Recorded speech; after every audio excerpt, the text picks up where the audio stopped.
জিনা করছেন, নামাজ কাজা করছেন, গভীর রজনীতে উঠে গেছেন, তাহাজ্জুদের ওক্তে উঠে গেছেন, তাহাজ্জুদের ওক্তে উঠে গিয়ে বলছেন আল্লাহ রব্বুল আলামিনের দরবারে দুচোখের পানি ছেড়ে দিয়ে রোনাজারি করতেছেন, ইয়া রব্বুল আলামিন, নফসের ধোঁকায় পড়ে জিনা করে ফেলেছি, অন্যায় করে ফেলেছি, ইয়া রব্বুল আলামিন, দুনিয়ার কেউ দেখে নাই, দুনিয়ার কোনো মানুষ দেখে নাই, একমাত্র আপনি দেখেছেন। কে দেখেছে বলেন?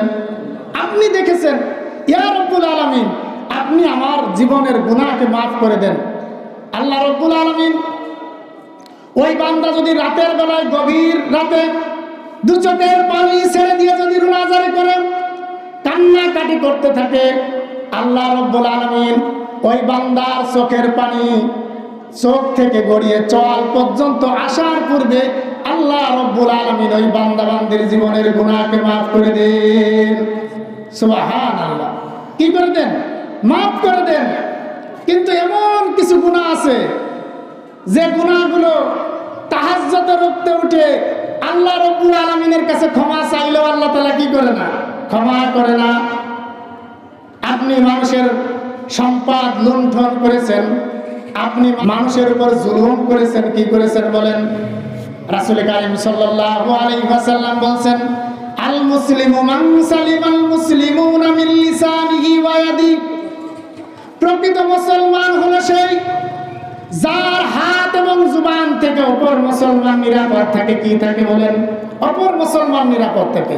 বলেন আমাদের সমাজে বর্তমান আমাদের সমাজে এমন কিছু মুসলমান আছে যাদের জবান এবং হাত থেকে কি অপর মুসলমান নিরাপদ? বলেন তো নিরাপদ। আপনার প্রতিবেশীর হাত থেকে আপনার আরেক প্রতিবেশী নিরাপদ না, ঠিক কিনা বলেন? পাশের বাড়ির প্রতিবেশীর প্রতি যে জুলুম করে, বিভিন্ন ভাবে জুলুম করে, ঠিক কিনা বলেন? করে কি করে না? করে কি করে না? অথচ এই যে জুলুম করে, এই জুলুম করে যদি তাহাজ্জুদের ওক্তে আল্লাহ তাআলার কাছে মাফ চায়, মাফ করবে?